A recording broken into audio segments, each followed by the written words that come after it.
Welcome to Infinity IQ Plus. Hello students, कैसे हैं आप सब। आज है स्ट्रक्चर ऑफ एटम का सेकेंड लेक्चर और मैं ये सजेस्ट करूंगा कि इस वीडियो लेक्चर को देखने से पहले लास्ट जो स्ट्रक्चर ऑफ एटम का पहला लेक्चर था जिसमें मैंने आइसोटोप, आइसोबार, आइसोटोन एटम्स के बारे में बताया है, उस वीडियो को आप जरूर देखें। वीडियो का लिंक डिस्क्रिप्शन में है और वीडियो के एंड में भी आपको ये मिल जाएगा। आज के लेक्चर में हम डिस्कस करने वाले हैं Thomson atomic model, Rutherford's atomic model, Bohr's atomic model के बारे में और इलेक्ट्रॉनिक कॉन्फ़िगरेशन जो 9th क्लास के सिलेबस में है, that is from hydrogen to calcium. देखो, एटम के बारे में सबसे पहले तो थॉमसन ने क्या बताया था ये हम जानने की कोशिश करते हैं। थॉमसन वही साइंटिस्ट हैं जिन्होंने इलेक्ट्रॉन की डिस्कवरी की थी। तो सर जे थॉमसन ने एक ऐसा एटॉमिक मॉडल बनाया जो एक हाइपोथेसिस पे बेस्ड है। मतलब यहाँ इन्होंने लैब के अंदर कोई रिसर्च नहीं किया था और इसमें इन्होंने सिंपली इस मॉडल में क्या बताया था कि atom is made up of positively charge sphere of protons in which electrons are embedded just like cherries in the cake और सीड्स इन वाटरमेलन। इंडिया के लोगों को समझ आता है ये वाटरमेलन मॉडल, क्योंकि जबकि ये थ्योरी, यदि एटॉमिक मॉडल आप देखो तो लगभग 1898 के आसपास की है। उस टाइम पे इंडिया में केक चेरी तो शायद ही किसी को समझ आता होगा। हम इंडियन के लिए सबसे अच्छा मॉडल ये था वाटरमेलन मॉडल। वाटरमेलन में जो आपको ये रेड फ्लैश वाला पार्ट दिख रहा है, ये पूरा फ्लैश पार्ट किससे बना हुआ है? पॉजिटिवली चार्ज प्रोटॉन से। पॉजिटिवली चार्ज प्रोटॉन्स, और उसमें जो सीड्स आपको दिख रहे हैं वो है इलेक्ट्रॉन्स। मतलब इनका ऐसा मानना था कि इलेक्ट्रॉन एम्बेडेड है, वो मूवमेंट शो नहीं करते हैं। अभी प्रेजेंट डे में आप सबको पता है कि इलेक्ट्रॉन ऑर्बिट करता है न्यूक्लियस के चारों तरफ और न्यूक्लियस में प्रोटॉन होंगे। बट ये हाइपोथेसिस पे बनाया हुआ एक मॉडल था जिसमें उन्होंने बताया था कि atom is made up of positively charge sphere of proton जिसमें इलेक्ट्रॉन एम्बेडेड होंगे just like cherries in the cake और seeds in watermelon. Thomson atomic model को cake cherry model, plum pudding model, raisin pudding model या watermelon model भी बोलते हैं। इस model में देखो हाइपोथेसिस पे बेस्ड था, तो एक्चुअली ऐसा एटम होता नहीं है। फेल्यूर का रीजन तो यही था कि कोई रिसर्च नहीं किया गया था।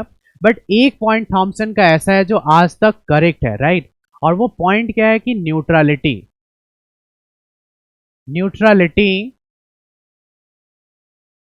ऑफ एन एटम को ये प्रॉपरली एक्सप्लेन कर पाए थे कि एटम में जितना पॉजिटिव चार्ज होगा उतना ही नेगेटिव चार्ज होगा। मतलब एटम में जितने इलेक्ट्रॉन्स हैं उतने ही प्रोटॉन्स हैं, ओवरऑल चार्ज कुछ भी नहीं होगा। थॉमसन का एटॉमिक मॉडल हाइपोथेसिस पे बेस्ड एक मॉडल था। इन्हें ऐसा लगा कि एटम ऐसा होता होगा जिसमें वाटरमेलन मॉडल से सब बच्चे आसानी से रिलेट कर पाते हैं, तो मैंने इसका रेफरेंस लिया है कि उन्होंने बताया था कि वाटरमेलन में जो रेड फ्लैश वाला पार्ट है वो पूरा पॉजिटिवली चार्ज स्फीयर का बना हुआ है एंड इलेक्ट्रॉन्स एम्बेडेड हैं just like cherries in the cake और सीड्स इन वाटरमेलन। ये जो सीड्स दिख रहे हैं इसे आप इलेक्ट्रॉन समझ लो। बाद में रदरफोर्ड ने, अब 12-13 साल तक सबने यही पढ़ाई किया थॉमसन का एटॉमिक मॉडल। बाद में रदरफोर्ड ने क्या किया, ये पूरा हाइपोथेसिस ही चेंज कर दिया। रदरफोर्ड ने एक्सपेरिमेंट के थ्रू ये पता लगाया, जिसे हम गोल्ड फॉयल एक्सपेरिमेंट बोलते हैं, उसके थ्रू उन्होंने पता लगाया कि एटम के सेंट्रल कोर में एक पॉजिटिवली चार्ज बॉडी है जिसे हम क्या बोलते हैं? न्यूक्लियस। इस एक्सपेरिमेंट में उन्होंने क्या किया था, अल्फा पार्टिकल जो कि रेडियो एक्टिव सब्सटेंस से एमिट होता है। मॉडर्न पीरियोडिक टेबल में 83 एटॉमिक नंबर के बाद जितने भी एलिमेंट्स हैं ऑल आर रेडियो एक्टिव। तो उन रेडियो एक्टिव एलिमेंट्स में उन्होंने क्या करा, तो उससे एक अल्फा पार्टिकल एमिट करके गोल्ड फॉयल पे उसको स्कैटर कराया, बम्बार्डमेंट कराया।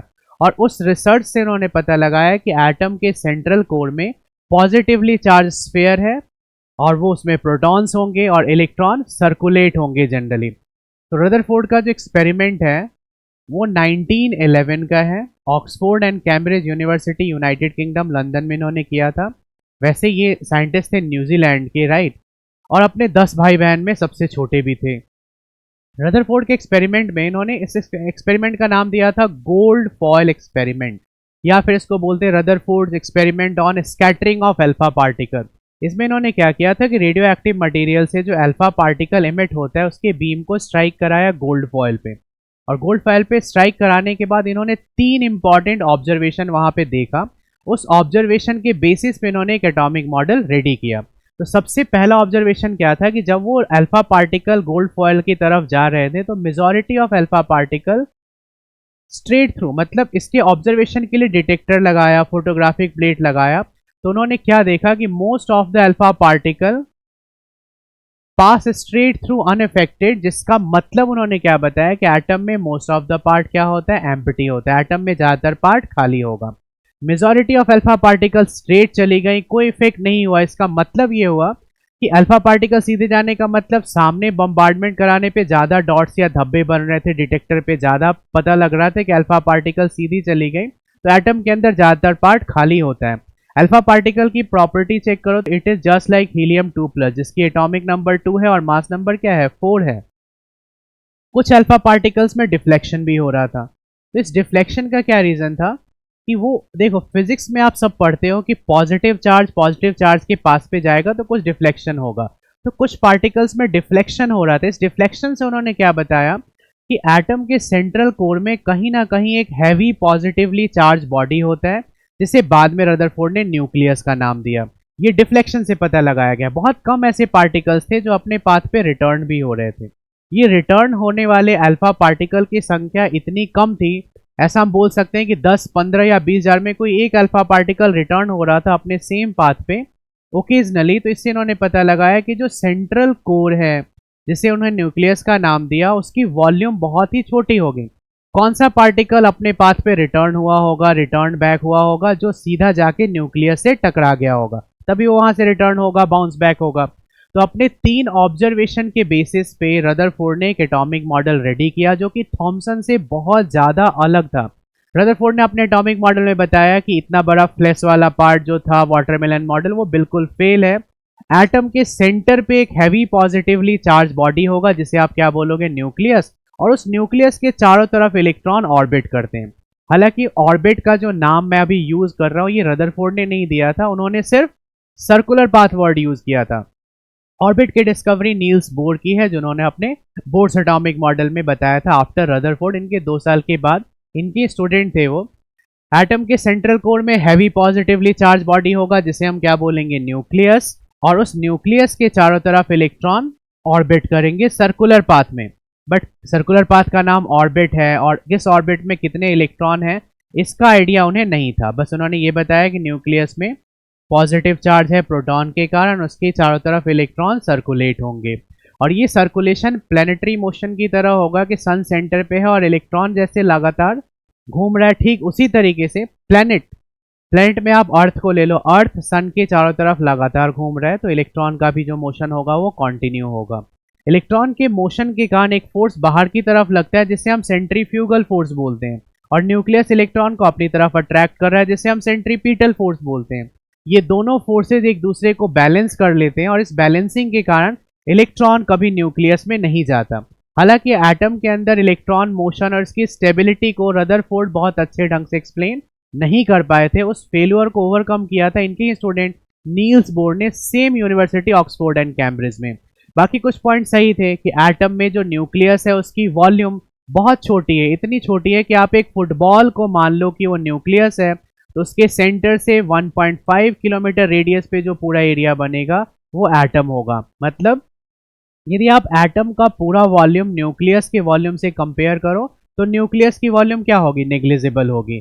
बट न्यूक्लियस इतना छोटा होने के बावजूद इतना सिग्निफिकेंट क्यों है, क्योंकि एटम का जो टोटल पॉजिटिव चार्ज है और ऑलमोस्ट ऑल द मास, वो सब उस छोटे से न्यूक्लियस में ही प्रेजेंट होगा, राइट। इलेक्ट्रॉन उसके चारों तरफ ऑर्बिट करेंगे, इलेक्ट्रॉन के ऑर्बिटल में इनका कभी स्टॉपेज कभी नहीं होगा, लगातार ये कभी छुट्टी पे नहीं जाएंगे, लगातार घूमते ही रहेंगे। तो ये सब कॉन्सेप्ट इन्होंने बताया था। स्टेबिलिटी पे कहीं ना कहीं फेल हो रहे थे, तो बाद में एक थ्योरी आई थी bourse atomic model. But 9th के स्टूडेंट्स को बोर्स एटॉमिक मॉडल पे कुछ ज़्यादा डिटेल पढ़ना नहीं है, थोड़े बहुत 1-2 फीचर्स पढ़ाया गया, इस पर आप डिटेल पढ़ोगे अपने क्लास 11th में केमिस्ट्री के अंदर।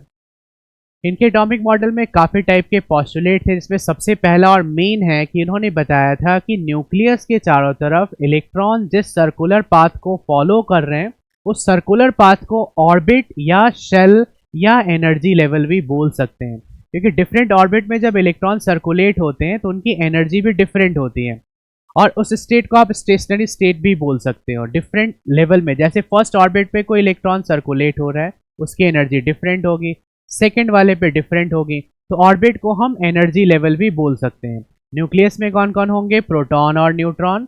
इलेक्ट्रॉन चारों तरफ सर्कुलेट होगा, जिस सर्कुलर पाथ में वो सर्कुलेट होगा उस सर्कुलर पाथ को हम बोलेंगे ऑर्बिट और शेल। क्योंकि डिफरेंट ऑर्बिट में इलेक्ट्रॉन की एनर्जी भी डिफरेंट है, तो उसमें हमने एक टर्म और यूज कर दिया कि orbits are also called energy level, right. और ऑर्बिट वैसे तो 9th-10th के बच्चों को बस 4 ही पढ़ाया जाता है, 1 2 3 4, बट आगे आप पढ़ोगे 11th में कि ऑर्बिट इनफाइनाइट होते हैं, जिसमें 7 का यूज होता है, KLMN OPQ। अभी के लिए ये 4 ही सफिशिएंट है। जब इलेक्ट्रॉन एक ऑर्बिट से दूसरे ऑर्बिट में जाएगा तब वो एनर्जी लूज या गेन करेगा। ये एक बहुत इंपॉर्टेंट पॉइंट था जो नील्स बोर ने दिया था। रदरफोर्ड के एटॉमिक मॉडल में जो ड्रॉबैक थे उनमें एक ड्रॉबैक था कि इलेक्ट्रॉन अपनी एनर्जी लूज करेगा according to classical electromagnetic theory given by Maxwell, और कभी ना कभी वो स्पाइरल पाथ को फॉलो करता हुआ कहाँ चला जाएगा, न्यूक्लियस में। तो एटम के अंदर इलेक्ट्रॉन के मोशन की स्टेबिलिटी रदरफोर्ड एक्सप्लेन नहीं कर पाए थे। नील्स बोर ने इस चीज को डिनाई कर दिया था कि अपने ऑर्बिट में इलेक्ट्रॉन कितने भी टाइम तक सर्कुलेट होता रहे वो अपनी कोई भी एनर्जी लूज या गेन नहीं करेगा, लेकिन जब वो जंप करेगा from one orbit to another तो एनर्जी रेडिएट या एब्जॉर्ब होगी। ये बताया था नील्स बोर ने। अब देखो, फर्स्ट ऑर्बिट को हम फर्स्ट एनर्जी लेवल बोलते हैं, जिसमें आप कैसे फाइंड करोगे मैक्सिमम नंबर ऑफ इलेक्ट्रॉन। एक फॉर्मूला याद कर लो, 2n²। किसी भी ऑर्बिट में maximum number of electron find करना है तो हम टर्म यूज करेंगे 2n², जहां n क्या है, ऑर्बिट नंबर। तो ये फॉर्मूला फर्स्ट ऑर्बिट पे अप्लाई करके देखो, तो इसमें के शेल जिसे बोलते हैं, इसमें 2 इलेक्ट्रॉन आप फिल कर सकते हो। सेकेंड ऑर्बिट में 2n² अप्लाई करेंगे, मैक्सिमम इलेक्ट्रॉन 8 होगा। थर्ड ऑर्बिट में 18 और फोर्थ ऑर्बिट में कितने होंगे, 32। ये फॉर्मूला 2n² बनाया गया था to find maximum number of electron present in n orbit. और KLMN 4 शेल हैं तो उसमें इलेक्ट्रॉन कितने फिल हो रहे हैं, K शेल में 2, L में कितने फिल हो रहे हैं 8, M में कितने फिल होंगे 18 और N में कितने होंगे 32। ये फाइंड हमने कैसे किया, 2n² में N के प्लेस पे 1 2 3 4 पुट करके, राइट।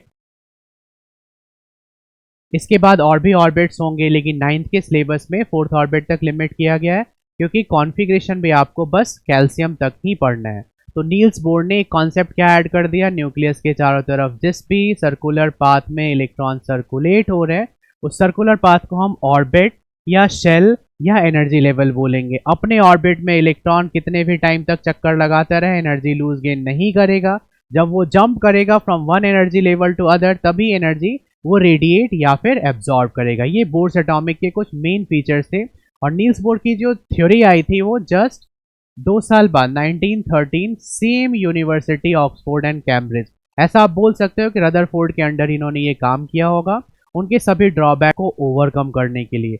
रदरफोर्ड न्यूजीलैंड से गए थे और इनका डेनमार्क, ये एक डेनमार्क के फिजिसिस्ट या साइंटिस्ट थे जिन्होंने रदरफोर्ड के अंदर ही अपना इन्वेस्टिगेशन किया और उनके ड्रॉबैक को ओवरकम किया। देखो, नेक्स्ट होता है कॉन्फ़िगरेशन। अब जैसे नील्स बोर ने ये बता दिया कि एटम में न्यूक्लियस के चारों तरफ इलेक्ट्रॉन एक डेफिनेट पाथ पे सर्कुलेट होते हैं, डिफरेंट ऑर्बिट पे सर्कुलेट होते हैं, जिनकी संख्या 4 है। स्टार्टिंग फेज के लिए यही बताया गया, KLMN। अब उनमें इलेक्ट्रॉन को आप फिल कैसे करोगे, इलेक्ट्रॉनिक कॉन्फ़िगरेशन हम करेंगे कैसे। किसी भी एटम में न्यूक्लियस के अराउंड डिफरेंट ऑर्बिट में जो इलेक्ट्रॉन की अरेंजमेंट है, इसके फिल करने के प्रोसेस को हम क्या बोलते हैं, electronic configuration EC। The arrangement of electron outside the nucleus in different orbit is called electronic configuration। तो इलेक्ट्रॉनिक कॉन्फ़िगरेशन करने के लिए बस थोड़ा आइडिया होना चाहिए कि कौन से ऑर्बिट में हम कितने इलेक्ट्रॉन फिल कर सकते हैं। 2, इसमें 8, इसमें 18, 32। बट सिर्फ यही रूल सफिशिएंट नहीं होगा कॉन्फ़िगरेशन के लिए, इसके अलावा आपको 1-2 पॉइंट पे ध्यान देना है। ये तो हमने 2n² से फाइंड कर लिया, राइट, कि 2, 8, 18, 32। लेकिन जब हम कॉन्फ़िगरेशन करेंगे उसमें एक इंपॉर्टेंट पॉइंट याद रखना है कि किसी भी एटम के आउटर मोस्ट ऑर्बिट में, जो सबसे बाहर का ऑर्बिट है, उसमें आप 2 से ज़्यादा इलेक्ट्रॉन फिल नहीं कर सकते। और उससे ठीक एक पहले वाले को, जिसको हम बोलते हैं पेनल्टीमेट ऑर्बिट, आउटर से ठीक एक पहले वाले को, उसमें आप 18 से ज़्यादा इलेक्ट्रॉन फिल नहीं कर सकते। तीसरा एक इंपॉर्टेंट पॉइंट याद रखना है, as the number of electrons in outermost orbit reaches to 8, जैसे ही outermost orbit में इलेक्ट्रॉन की संख्या 8 हो जाए, एक नया ऑर्बिट स्टार्ट कर देना है। क्योंकि आप outermost orbit में 8 को 9 करोगे तो ऑक्टेट रूल फेल हो जाएगा कि ऑक्टेट से ज़्यादा इलेक्ट्रॉन किसी भी एटम के outermost orbit में नहीं होंगे। देखो कॉन्फ़िगरेशन के लिए नंबर ऑफ इलेक्ट्रॉन पर एनर्जी लेवल ऐसे बताया गया है कि देखो 2 इलेक्ट्रॉन्स, फिर 8, 18, 32, 32, 18 एंड 8। ये आउटर मोस्ट, यदि किसी एटम में 7 ऑर्बिट हैं तो सातवां ऑर्बिट क्या होगा? Outer most orbit. इसे हम बोलेंगे outer most orbit. Different atom के लिए डिफरेंट रहेगा, बट अभी 7 ऑर्बिट का समझ रहे हैं। उससे ठीक पहले वाले को आप क्या बोलते हो? Penultimate orbit. उससे ठीक एक पहले वाले को क्या बोलेंगे? Anti penultimate orbit. और जो न्यूक्लियस के बाद सबसे पहला जो ऑर्बिट आपको दिख रहा है उसे आप क्या बोलोगे? Ultimate orbit. अभी जो ऑर्बिट्स पढ़ाया जाएगा 9th में आपको 4 ही पढ़ाया जाएगा, के एल एम एन, बट आगे आप 7 भी पढ़ोगे 11th की केमिस्ट्री में, ओ पी क्यू। इसके अंदर की सब शेल्स हैं, इसका बस नॉलेज के लिए कि ऑर्बिट, जैसे एक सिंपल क्वेश्चन है कि क्या ऑर्बिट इलेक्ट्रॉन की एग्जैक्ट लोकेशन है? आप कहीं घूमने गए, आपसे किसी ने पूछा कि आप कहाँ से आए हो, हम क्या बोल के आ जाते हैं कि हम दिल्ली से आए हैं, बैंगलोर से आए हैं, सिटी नेम बता देते हैं। अब आप सपोज करो कि आपके नेम के साथ सिटी नेम लिख दिया जाए तो क्या आपके घर पे पोस्ट पहुंच जाएगा? नहीं। क्या न्यू दिल्ली हमारी एग्जैक्ट लोकेशन है? नहीं है। तो हम क्या बताते हैं? आगे हम बताते हैं लोकेलिटी नेम, फिर स्ट्रीट नंबर, हाउस नंबर। रहते हम घर में ही हैं और बोलते हैं कि हम दिल्ली में रहते हैं। सिमिलरली यदि आप देखो कि एटम के अंदर हमें कहाँ तक पहुंचना है? इलेक्ट्रॉन तक। तो पहले एटम में आप कहाँ जाओगे? ऑर्बिट में, जिसे हम शेल या एनर्जी लेवल बोलते हैं। ऑर्बिट से भी छोटा पार्ट क्या होता है? सब ऑर्बिट, जो एसपीडीएफ यहाँ लिखा गया है। और सब ऑर्बिट से भी छोटा पार्ट क्या होगा? Orbital, right. तो एटम के अंदर यदि इलेक्ट्रॉन तक पहुंचना है तो ये पाथ होगा कि ऑर्बिट उसकी एग्जैक्ट लोकेशन नहीं है। ऑर्बिट से भी छोटे पार्ट क्या होंगे? सब ऑर्बिट। जो 4 हैं संख्या में, एसपीडीएफ, जो बताया गया डिफरेंट ऑर्बिट में डिफरेंट सब ऑर्बिट, उसके अंदर भी ऑर्बिटल होगा, जिसपे डिटेल अभी नहीं पढ़ना है। के शेल में एक ही सब ऑर्बिट या सब शेल होता है, एस। एल में क्या होगा? एस और पी 2। फिर एम में क्या होगा? एसपीडी। फिर एक एक करके बढ़ता जाएगा एसपीडीएफ। इसके बाद वाले में भी एसपीडीएफ होगा। उसके बाद ये धीरे धीरे कम हो जाएगा, क्योंकि एसपीडीएफ में यदि आप नंबर ऑफ इलेक्ट्रॉन्स देखो, देखो कैसे याद रखोगे। एस में 2 इलेक्ट्रॉन होते हैं, पी में 6, डी में 10 और एफ में कितने होंगे? 14। याद करने का ट्रिक क्या है कि एस का लर्न कर लो 2, फिर +4 +4 +4 आप करते जाओ। +4 से 6, फिर +4 से 10 और +4 से कितना आ गया? 14। तो डिफरेंट ऑर्बिट्स के अंदर सब ऑर्बिट्स होते हैं, सब ऑर्बिट के अंदर ऑर्बिटल्स होंगे। इलेक्ट्रॉन की जो एग्जैक्ट लोकेशन है वो ऑर्बिटल है। हालांकि 9th में सिलेबस को लिमिट किया गया है कि 4 ही ऑर्बिट के बारे में पढ़ाया गया है, उसमें कितने इलेक्ट्रॉन फिल होंगे बस इतना ही बताया गया, और उसके हेल्प से हम कैल्शियम तक कॉन्फ़िगरेशन कर पाएंगे। तो चलिए देखते हैं इलेक्ट्रॉनिक कॉन्फ़िगरेशन, जिसको आप शॉर्ट में ईसी लिख सकते हो। ये इलेक्ट्रॉनिक कॉन्फ़िगरेशन हम करने वाले हैं ऑर्बिट वाइज। बस 2 रूल आपको याद रखना है, 2n² रूल और maximum number of electron in outer most orbit is 8।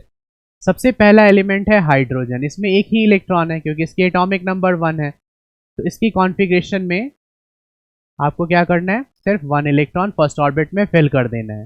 Helium, inert gas को हम थोड़ा हाईलाइट करेंगे। हीलियम 2 फर्स्ट ऑर्बिट में 2 इलेक्ट्रॉन फिल कर सकते हैं, तो इसमें मैंने लिख दिया 2। लिथियम, अब देखो फर्स्ट ऑर्बिट में 2n² से आप 2 से ज़्यादा इलेक्ट्रॉन फिल नहीं कर सकते, तो यहाँ 2 फिल किया और यहाँ 1 फिल कर दिया, 2n1 3। नेक्स्ट है बेरिलियम 4, ये हो जाएगा 2n2।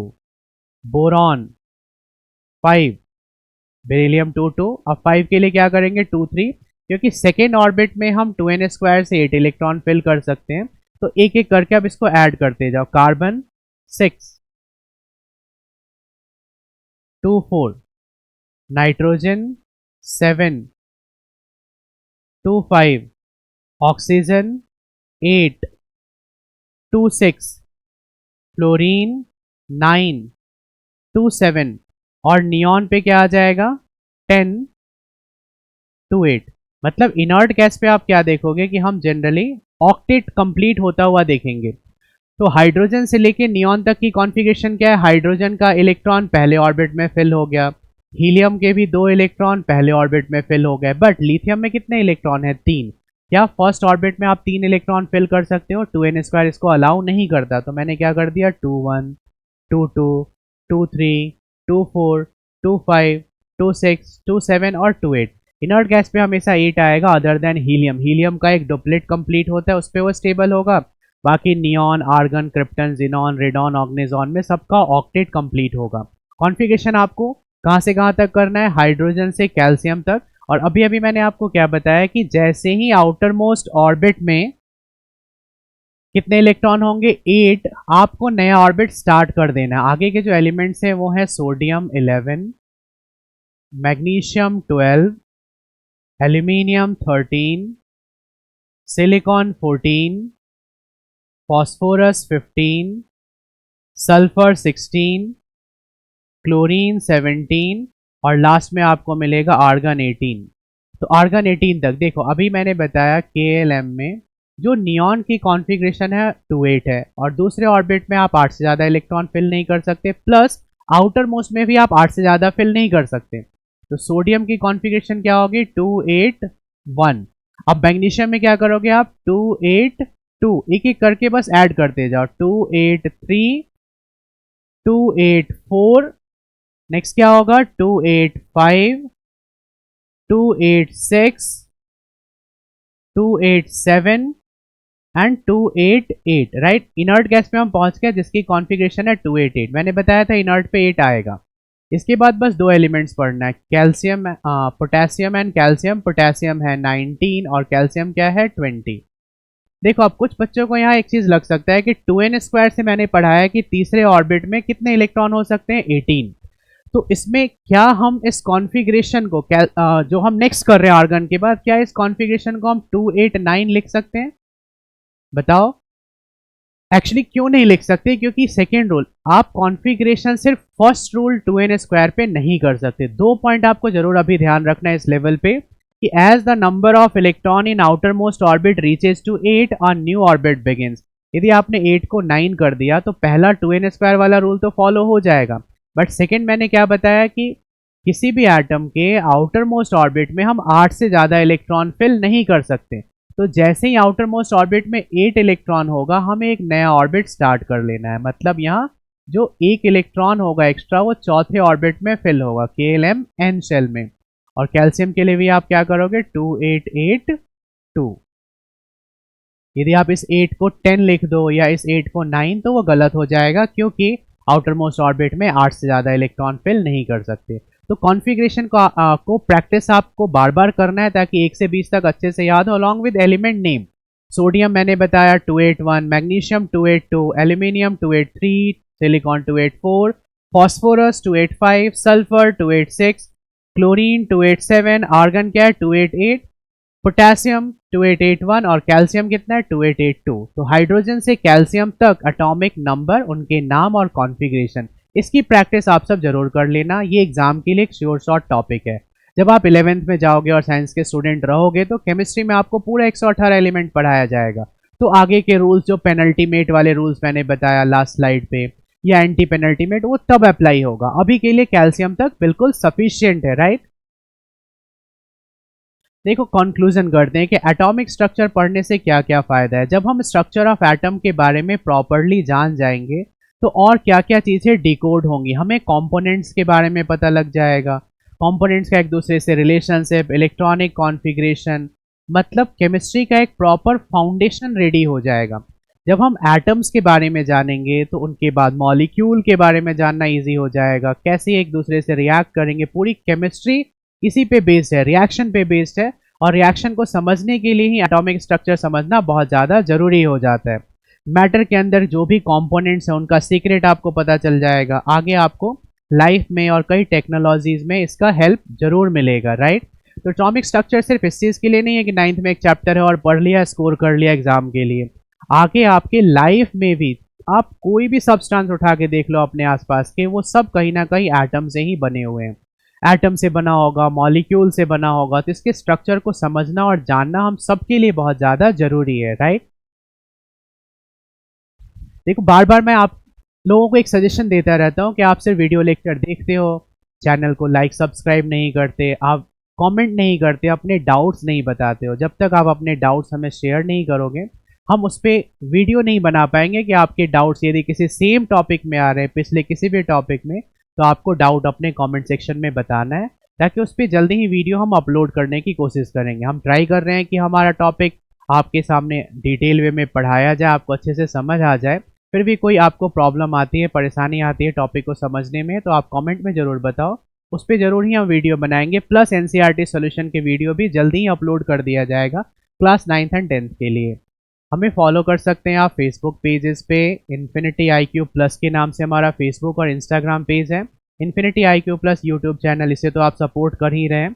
आप हमारा ऐप भी डाउनलोड कर सकते हैं गूगल प्ले स्टोर से, इन्फिनिटी IQ के नाम से मिलेगा। और हमारे वेबसाइट से आप टेस्ट सीरीज डिफरेंट, जैसे आप प्रैक्टिस करना चाहते हो और चाहते हो कि कोई टीचर नहीं है, घर पे कोई एग्जाम नहीं ले पा रहा है, या आप ट्यूशन जा रहे हो, या क्लासरूम स्कूल में टेस्ट की फ्रीक्वेंसी बहुत कम है, यदि हम टेस्ट की फ्रीक्वेंसी बढ़ाएंगे तो बहुत ज़्यादा आप श्योर हो जाओ इसके लिए कि आपका स्कोर पहले से बेटर ही होता जाएगा। तो सेल्फ चेकिंग के लिए इन्फिनिटी IQ वेबसाइट और ऐप पे आपको हर एक क्लास का, जितने भी एग्ज़ाम होते हैं इंडिया में, वो सब अवेलेबल है।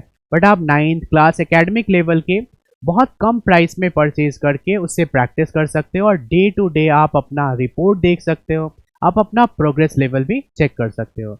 तो चलिए इस वीडियो लेक्चर को हम यहीं एंड करते हैं। नेक्स्ट वाली क्लास में जो स्ट्रक्चर ऑफ एटम की होगी, उसमें मैं आप पूरा NCERT सॉल्व कराऊंगा। होप आपको ये वीडियो लेक्चर समझ आया होगा। Thanks for watching and all the best. Follow and subscribe us for more.